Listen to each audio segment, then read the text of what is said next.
Start in 5 minutes.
We got 3 minutes if we could start taking our seats, please.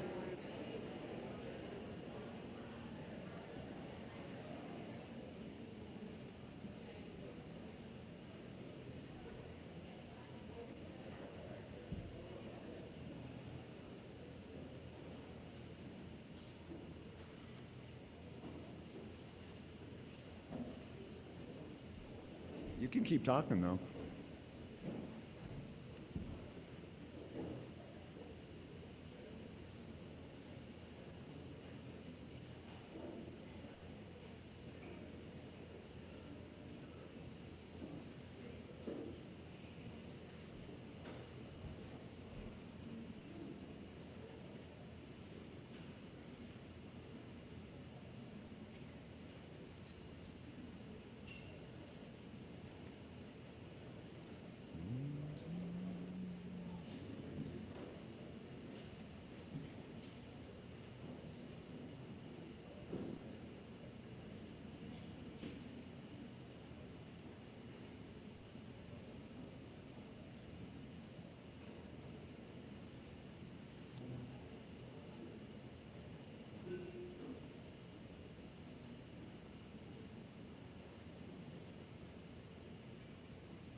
Hello, everyone. This is day 3 of the 2022 Idyllwild Bible School. Our first period teacher is Brother Jason Hensley. His general subject is Elijah, a man of like passions. Today's topic is the ravens. Thank you, Brian. Good morning, everyone. Okay, so I was asked to talk a little bit slower, so I'm going to try. But if I see any of you asleep, I'm going to talk fast again. All right? So that, or I might come, sit next to you. So we'll see how it goes. Okay, we are going to be talking about the ravens today. So let's just kind of recap what we have gone over so far.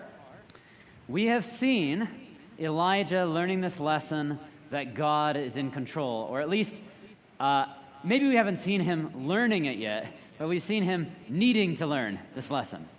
So we have him needing to learn the lesson, and we are now going to see the beginnings of God teaching that to him as he goes and he spends time with the ravens. So here we are in class 3, and here are our lessons. We have seen that God is in control. We have seen that God hears prayers. We have seen, or we will see today, that God gives lessons that push us beyond our comfort zones. And I think that's a fairly, we understand that. We know that that's how God works. We can't really learn anything unless we are pushed beyond our comfort zones. But I think it's still something that we need to be reminded of consistently, because we find ourselves asking, why is this happening? Why does it have to be like this? And the answer is, it's not always the answer, but a lot of times the answer is because we're growing. And this is how we grow. We have to feel uncomfortable. We have to be put in situations that make us go outside of our norm. And so that's what we are going to see here with Elijah. He is going to be put in a situation with the ravens that would have made him feel incredibly uncomfortable. All right, the plan. You'll notice we have 3 sections. We will be talking about Elijah at the brook, then his journey to the widow, but we're not going to talk about the widow yet, so you'll have to wait until tomorrow. So we'll be at the brook, his journey to the widow, and then we're going to compare the brook with the time with the widow. We're going to see that, in fact, God was doing the same thing both times, teaching him the same lesson.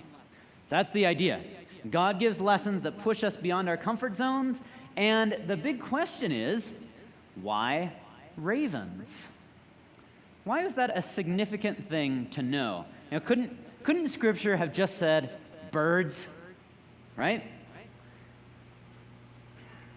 Why does that make a difference? Why is it important that it was ravens and not parakeets, right? I mean, aside from, it would have been cuter if it was parakeets, but you know what? Why does it make a difference, right? But Scripture gives us the details, and so we're supposed to know. That was a rhetorical question, Peter. We could talk after. All right. So at the brook, you'll notice that God tells him twice that it was going to be ravens that fed him. So there's a significance here. Ravens. So again, Elijah is always commanded by God to do essentially everything in his life. And in this command, God gives a few particular details, specifically here that it's going to be ravens. So the question is why?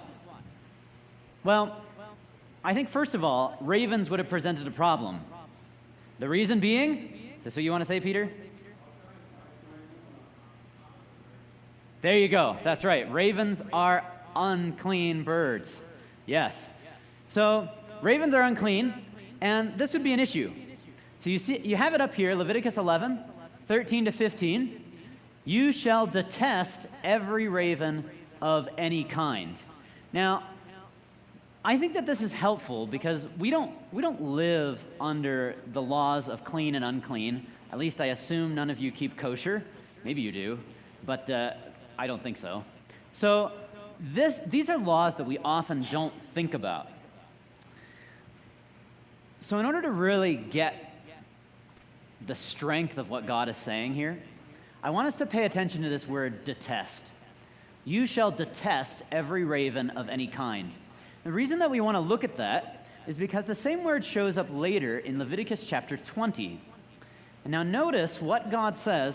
If you don't detest these things that I've told you to detest, look at what would happen. You shall not make yourselves detestable by beast or by bird or by anything with which the ground crawls, which I have set apart for you to hold unclean. Do you see what God is saying? He says these animals are detestable, and if you don't detest them, then guess what happens to you?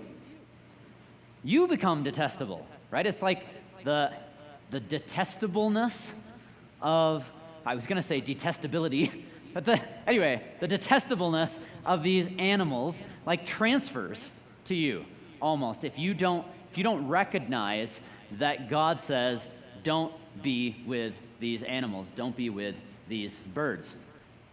Now, just to give you a sense of what's meant by detest, right? It wasn't just I don't like that bird. You know, it's not good, it's unclean, I don't like it. Here's your word. It's shakatz in Hebrew. This is the Strong's number, 8262. It only shows up 7 times, but it's a very charged word.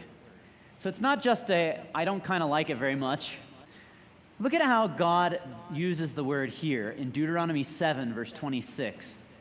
He's talking about idols here, and he says, you will utterly detest and abhor it, for it is devoted to destruction. So this is how they were supposed to feel about these unclean animals. That when you see the unclean animal coming, you say, whoa, I'm not getting near that, right? I'm not going to touch it. I'm not going to go anywhere close where it might accidentally touch me. Something along those lines. They were to detest, hate it, abhor it, right? And you can see with the description of the idols here, God says, burn them up, right? Totally get rid of them. So this was a serious word. Now, are you beginning to sense here the sudden moral dilemma that Elijah would be feeling? So here he is, the word of God comes to him and says, I want you to go to the brook Cherith, right? No issue there. You're going to have water during the drought. And by the way, ravens will feed you, Elijah. I've told ravens to give you food. And here's Elijah just thinking, aren't those the birds I'm supposed to detest? I'm supposed to abhor these things. How do I get the food? Right? Are they going to drop it off over there and, I just hang out over here until the bird flies away and then I go get the food? Like, how's this totally supposed to work? So you can see that. Now, what's fascinating about this, in addition, is I want us to think about the details that Elijah wasn't told. There's a lot of things that God doesn't say. He doesn't say where he's going to sleep. If I was Elijah, you'd kind of care about that, right? Was there going to be a nice cave or something where he could spend the night? What was he supposed to do if a wild animal came? Because he's just living in the wilderness at a brook during a drought. So you would assume he probably had a number of run-ins with creatures he probably did not want to have run-ins with. What was he supposed to do? God doesn't say anything about that stuff, but he tells him twice, ravens, ravens, Elijah. The problem actually gets worse, though. Let me ask you this question. Anybody know? I got rid of my transitions here, so now you know all the secret questions I'm going to ask you. Does anybody know what ravens eat? Don't look at the screen. Ravens eat dead stuff, right? Now, you get one quick guess. Were you allowed to eat dead stuff under the law of Moses? No, right? That was a no-no because dead stuff was unclean. So consider this. God says ravens are going to give you food, right? And the way that you know that things are unclean within Judaism is a very quick way to know if an animal is kosher or not. And that is if that animal is considered a scavenger. Scavengers are not clean. So, a raven is a scavenger, Therefore, imagine this. God says to Elijah, an unclean bird is going to give you your food. Can you imagine Elijah's next question? Well, what kind of food is that going to be? Right? Because probably, it's going to be bringing today's roadkill. And when Ahab was driving around or whatever and he runs into something, the raven flies down and brings it to Elijah, and here's this dead thing. And here's Elijah just trying to figure out, well, I wonder where this came from. Is this clean or not? I probably can't eat this. So it's a fascinating sort of thing that God essentially is giving him like extra uncleanness.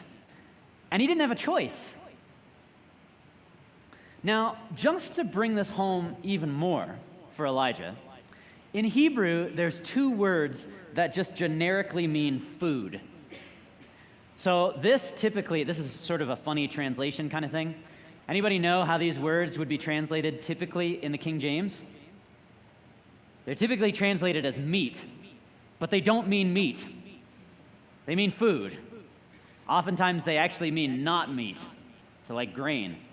So this is your word ohel and ma'achal. So those typically mean food.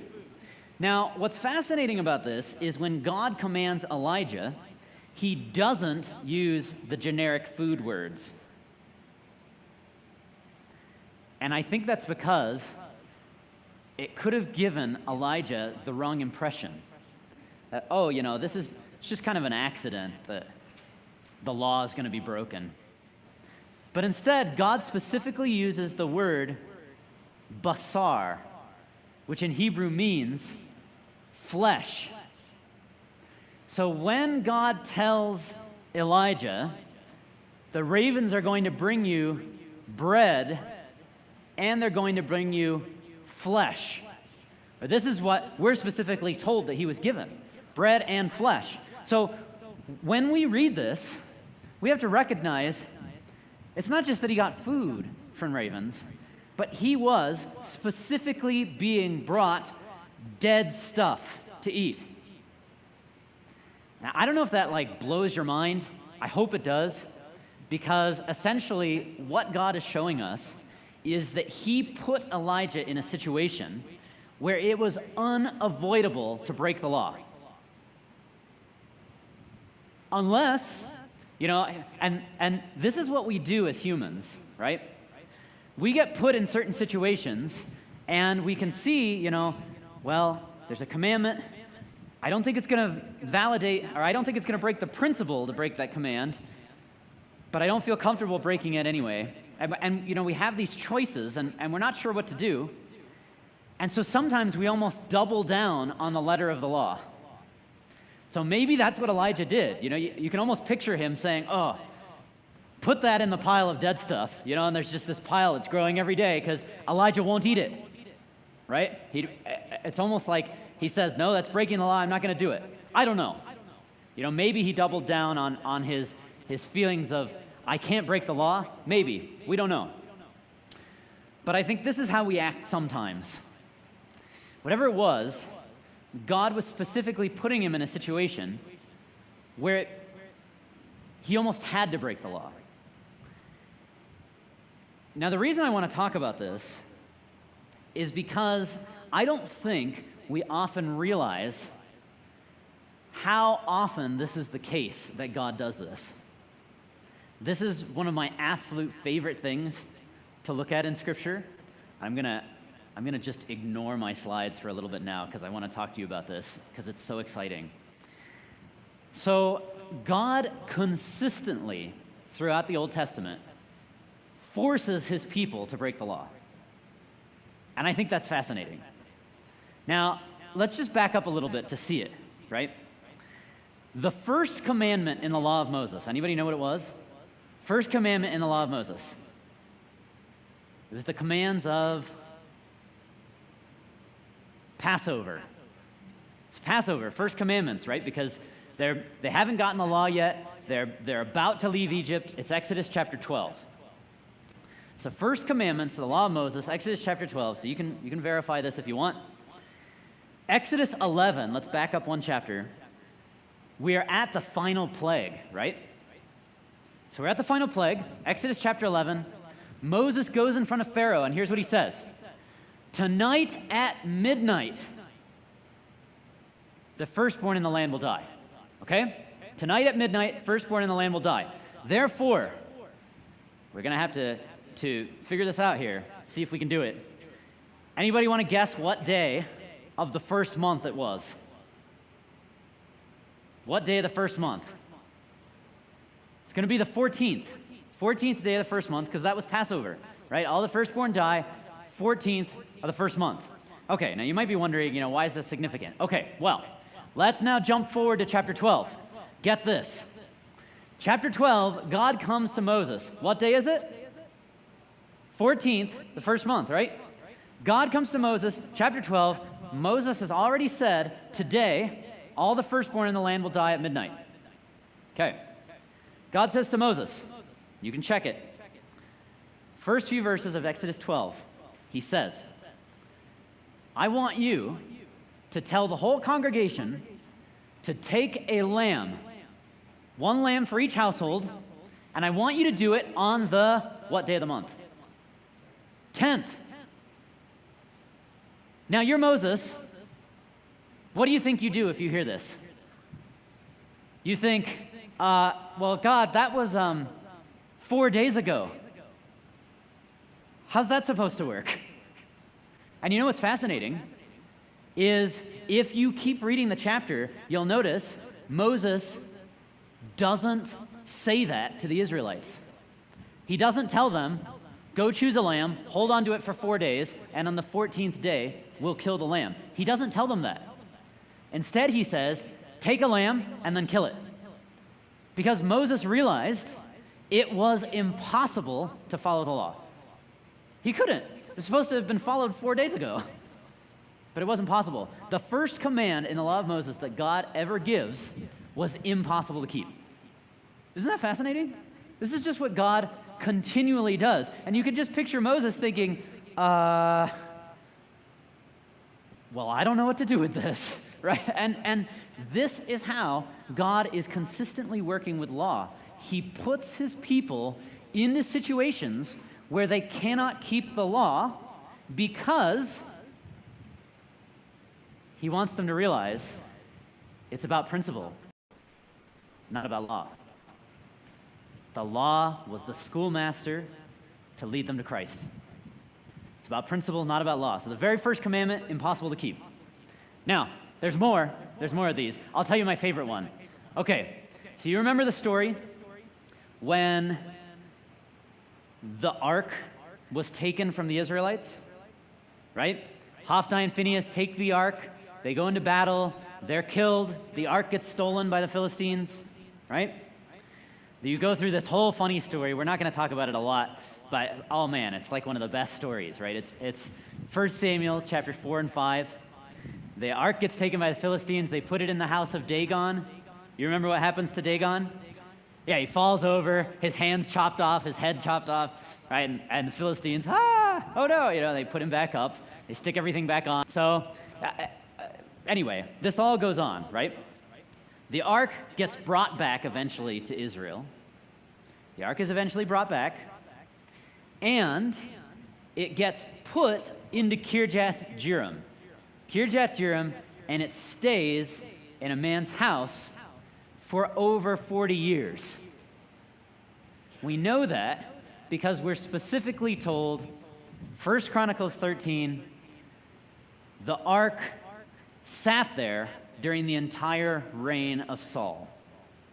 Nobody did anything with it. Saul reigns for 40 years, ark sits there. Now, you might just be thinking, okay, no big deal. The ark was just in Kirjath-jearim 40 years, whatever. Well, it was a big deal because every year, the high priest goes into the holy place. He takes his censer with him, right? He lights incense. The incense fills the room, and it fills up the most holy place.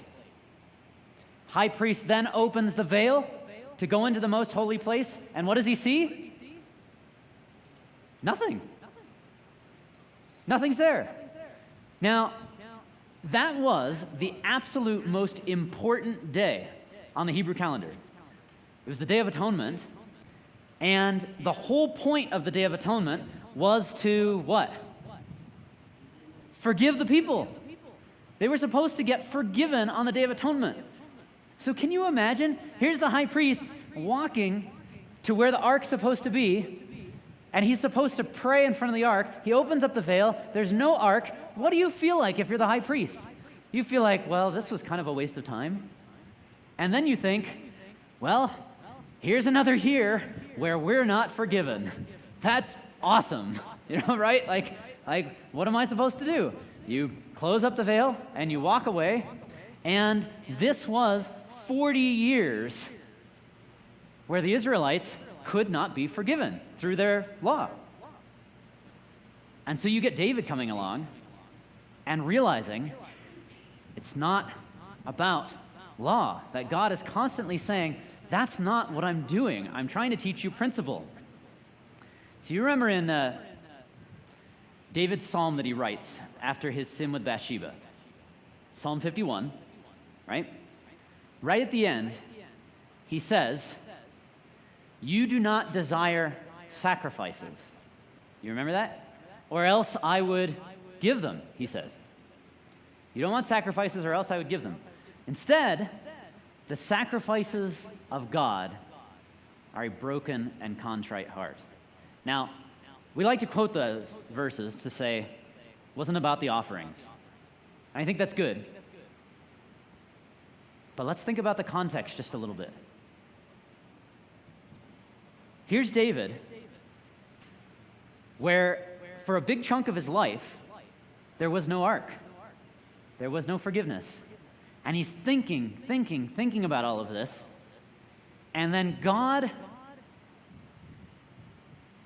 helps him to realize that he has just committed adultery and murder. Now, under the law, how do you get forgiven for adultery and murder? You don't, right? You just die. That was the situation. You just get stoned, the end, or maybe you get stoned twice because that's, adultery and murder.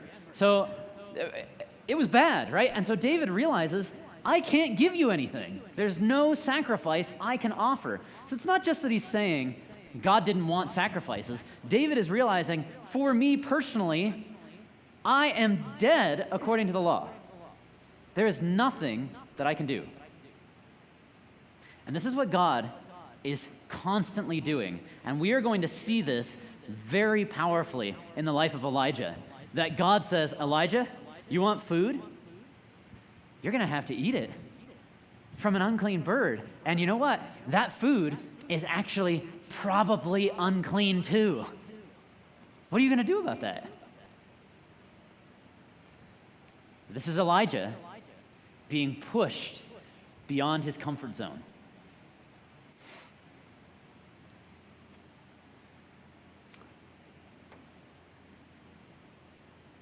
Okay. Food from an unclean animal and food that was dead on its own. Deuteronomy 14:21, you shall not eat anything that has died naturally. If you want those two references as well, by the way, Ezekiel 4:14 and Acts 10:14, those are two places in which faithful people, Ezekiel and Peter, are both saying, I have never eaten anything in my life that is unclean, right? So you can see now, that was what was typical. Okay, so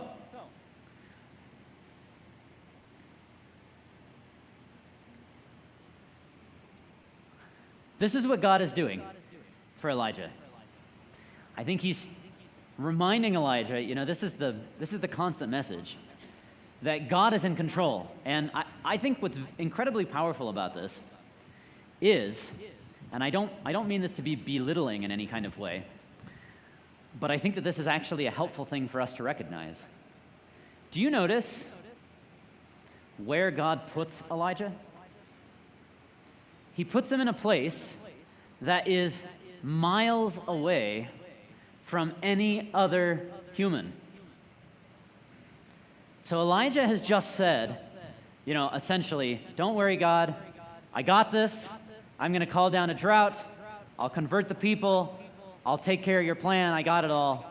And God says, okay, Elijah, I actually have a plan. You go and you live out by yourself for years. Now, can you imagine how that would feel?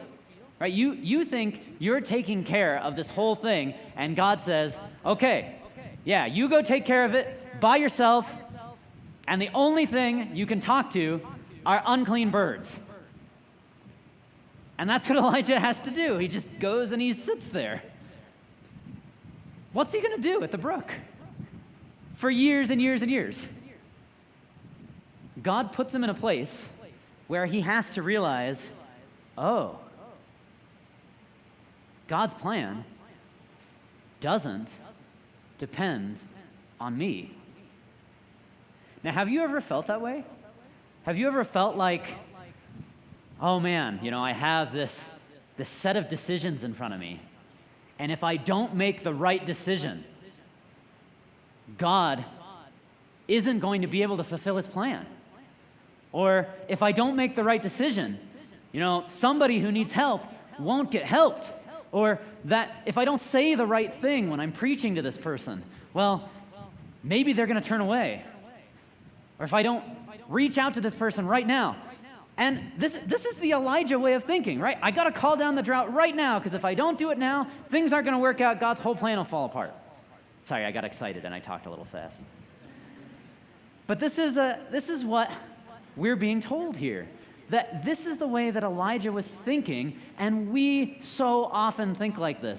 I remember before having two decisions in front of me and feeling like I didn't know which one was going to glorify God the most, so I said I'd pray and flip a coin.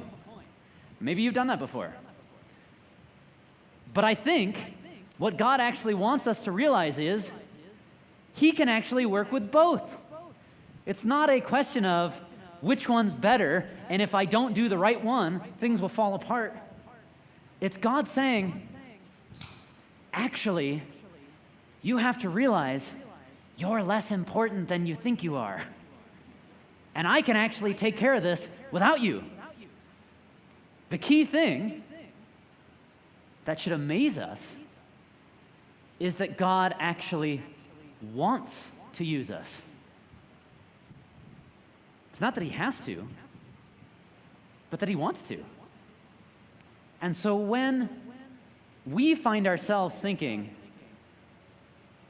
if I don't do the right thing here, if I don't make the exact right choice, it's not going to work. I think we've forgotten that yes, we plant and we water, but God gives the increase. And oh man, can you feel the sense of relief in that? I think there's a major relief acknowledging God has his plan. God knows what he's doing. And so sometimes I think God will take us, and like Elijah, he'll just put us in the desert and say, you got to understand this. I'm going to work out my plan. Do you want to be a part of it? Because I'd like you to be. So,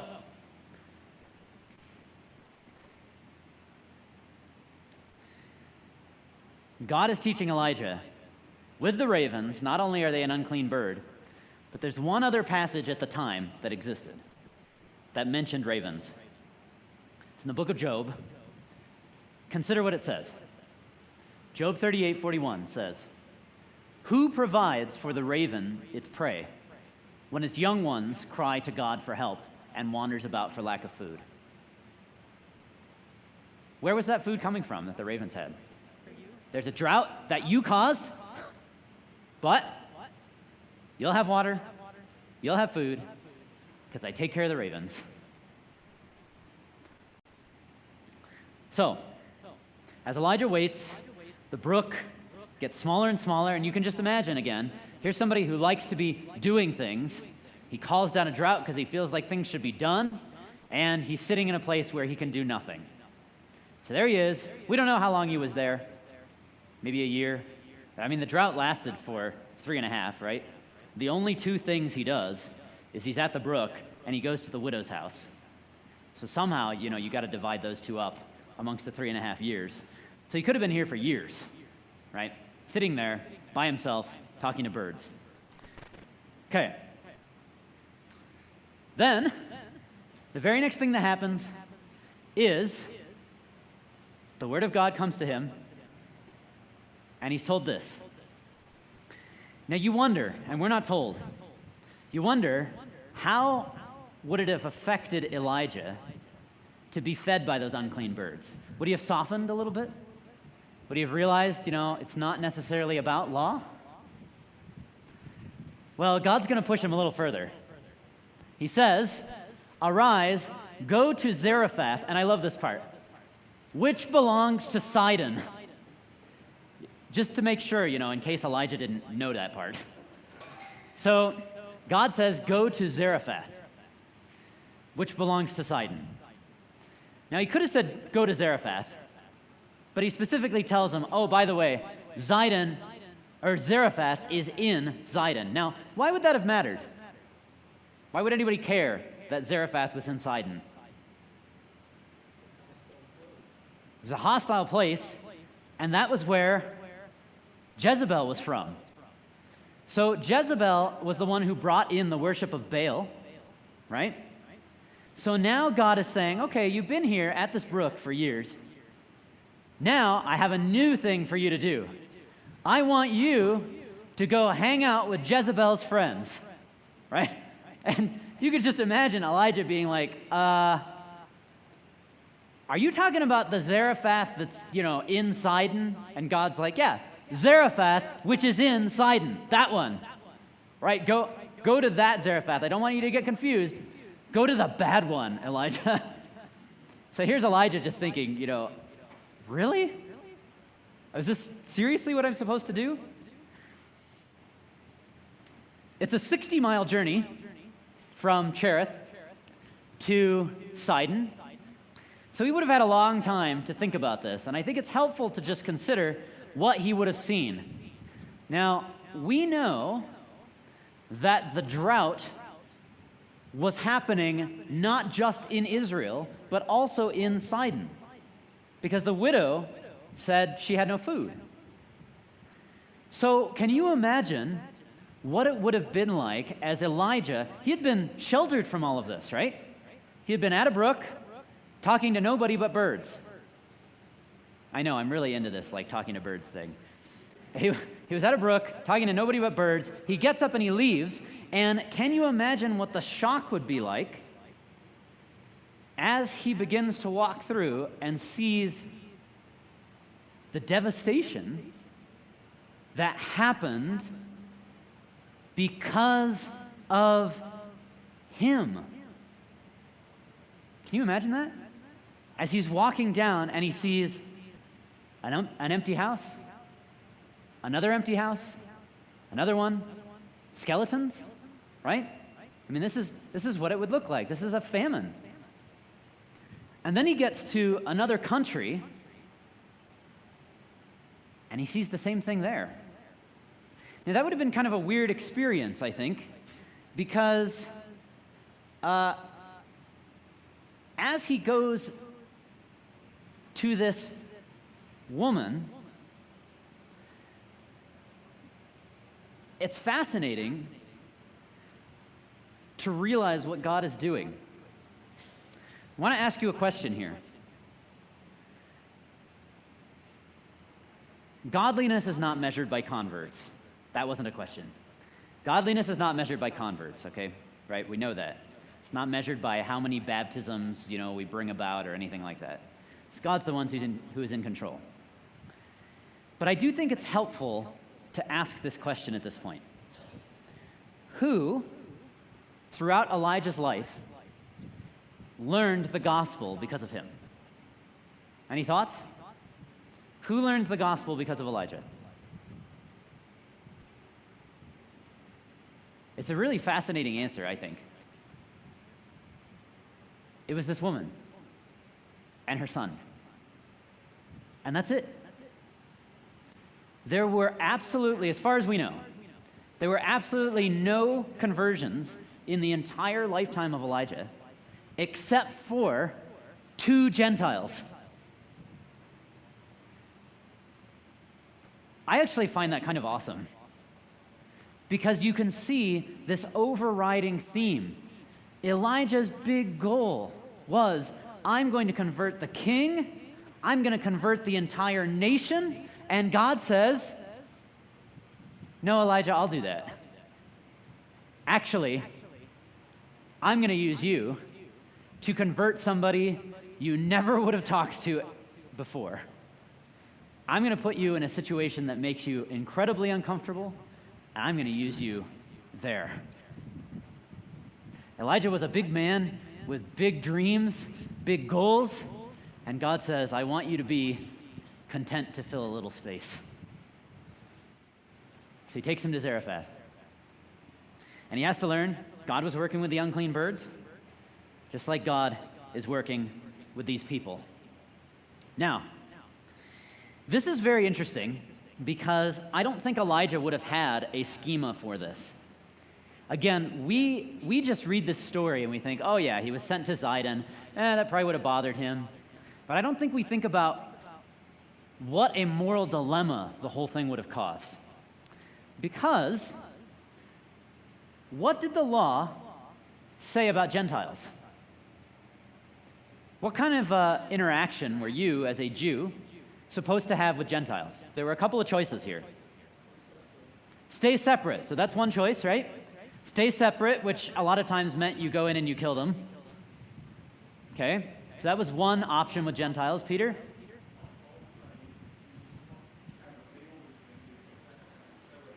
So you wouldn't have a meal with them, that's for sure. Yep. So you wouldn't do that. And Elijah's been told to go live in her house, right? Have a lot of meals. Yeah, you wouldn't marry them. What about if a Gentile wanted to know about God? What would you do? You'd go through a whole conversion process, and they would become Jewish. Right? So the law is pretty clear about that. So check it out.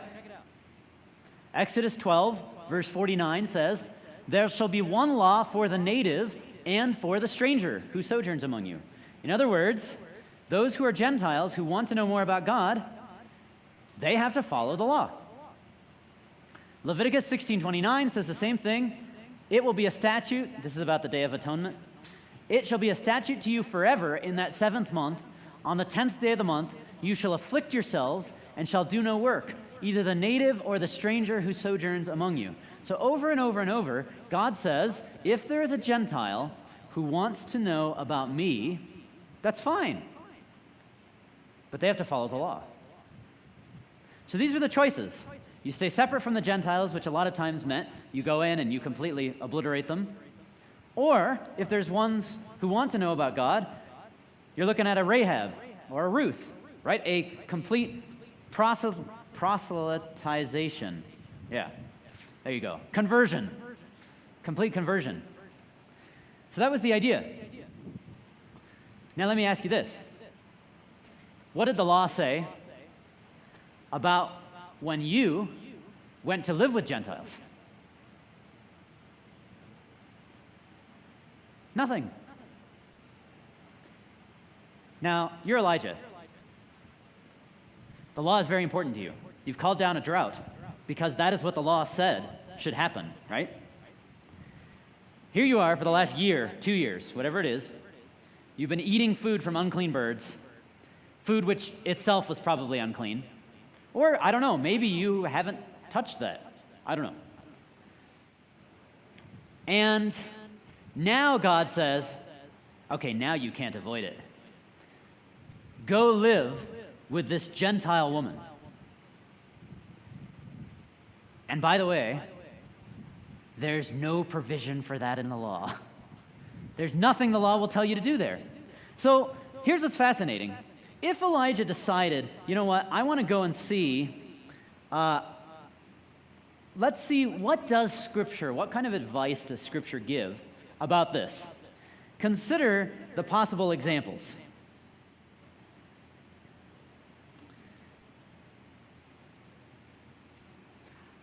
So, possible examples.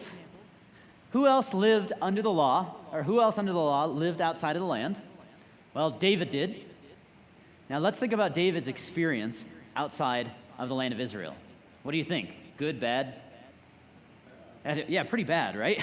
Like, this is how he describes it. 1 Samuel 26, you see the end there? David says, it was like I was being forced to go serve other gods, right? What do you do with that if you're Elijah?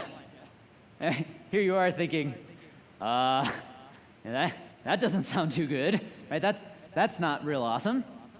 Okay, so you probably wouldn't have wanted to look to David. Well, if you ask, okay, what about before the law? There were a handful of people, Joseph or Moses. Now, let me ask you about Joseph. What was Joseph's relationship with Egypt? Yeah, it was kind of like an interesting 50-50 kind of like hybrid thing, right? We often call him Joseph, but most people probably would have called him, do you know his Egyptian name? Zaphnath-Paneah, right? So, anyway, if you ever go on Jeopardy or something, you might need to know that. So that was Joseph's Egyptian name, and that was probably what most people knew him as. He had an Egyptian wife, he had an Egyptian family, right? And his wife was the daughter of an Egyptian priest. So you can imagine Elijah being like, yeah, okay, not going to think about Joseph either, right? Like, he wasn't, hard line enough. So who else to think about? Well, I think he probably found some kind of solace in Moses, right? So let's just try and think like Elijah here. If you're Elijah, you could probably find a few similarities. You could try and come up with these, and I'm going to say right off the bat, I don't think these were real legit. I don't think these are real good, but I'm trying to like put myself in Elijah's boots. So the idea here is this is perhaps how Elijah could have thought. Elijah brought the drought to save his people, but was resented for it. Moses tried to save his people, but was also resented for it. Maybe a parallel. Elijah was just obeying God's commands as he felt. So was Moses. He knew he was the deliverer. So Elijah had to flee to a foreign nation to hide from the king, and so did Moses. And you can see him kind of almost feeling like, Moses was a martyr, and I am too, kind of thing. Okay, and in that foreign nation, he meets a woman and is sustained, just like Moses meets Zipporah and is sustained. Now, were these parallels really valid? If I heard somebody giving a Bible class saying, these are like good parallels, I'd probably be like, not so much. So maybe this was how Elijah was thinking, but were they legitimate biblically? I don't think so. Because biblically, I think this is what we're being told. Elijah was not actually being paralleled with Moses. I think he was being paralleled with the Israelites. Think about this. God says, I'll give you bread and meat. Does that remind you of anyone? Bread and meat. And not only that, I'll give you water. Right? And eventually that bread, meat, and water will run dry. And so you'll have to go to a foreign nation to get it. Do you remember that in the Exodus? That the Israelites had to go to the foreign nations and say, can we purchase bread from you? It's a very similar kind of situation. In fact, let's just take a look. Exodus 16:8, you get meat, bread, in the evening and the morning, same times, by the way, as when Elijah was given it.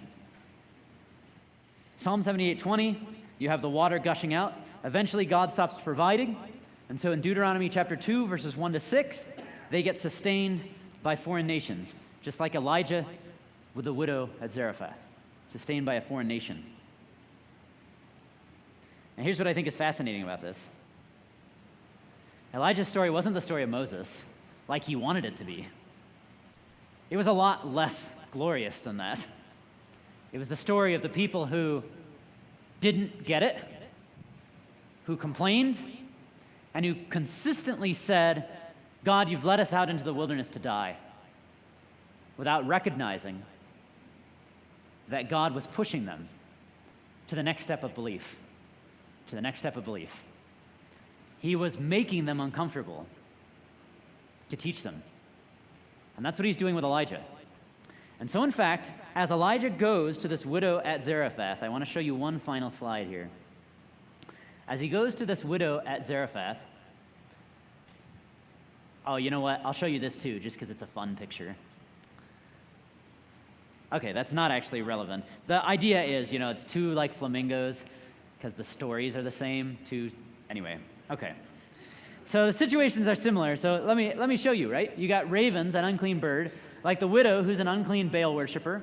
Ravens are scavengers, and it just so happens that the widow is gathering sticks, scavenging, when he finds her. And eating its food is against the law with the ravens, and eating the widow's food would have been against the law. Same kind of thing. And in fact, if you don't feel like the parallel's strong enough, it's interesting that God even quotes himself in 1 Kings 17. Exact same words in the Hebrew. He says there about the brook in verse 4, "You will drink from the brook as I have commanded the ravens to feed you there." And he says in 1 Kings 17:9, "Arise, go to Zarephath, which belongs to Sidon, and dwell there. Behold, I have commanded a widow there to feed you." Same words. And so God is taking Elijah and saying, "Elijah, did you learn the lesson with the ravens? Because now I'm going to put you in the same situation, but there's no escape from this one." And you know what we're going to see? And I think this is awesome. The big lesson that Elijah has to learn is compassion, compassion, compassion. And God begins to teach it to him with the birds. And yet when Elijah sees the suffering that his drought has brought about, and when he sees the suffering of this woman, you actually can tell Elijah begins to be moved. And as we'll see in the next class, he actually purposefully, knowingly breaks the law for the sake of that woman. And it's at that point that the widow woman turns around and begins to worship God.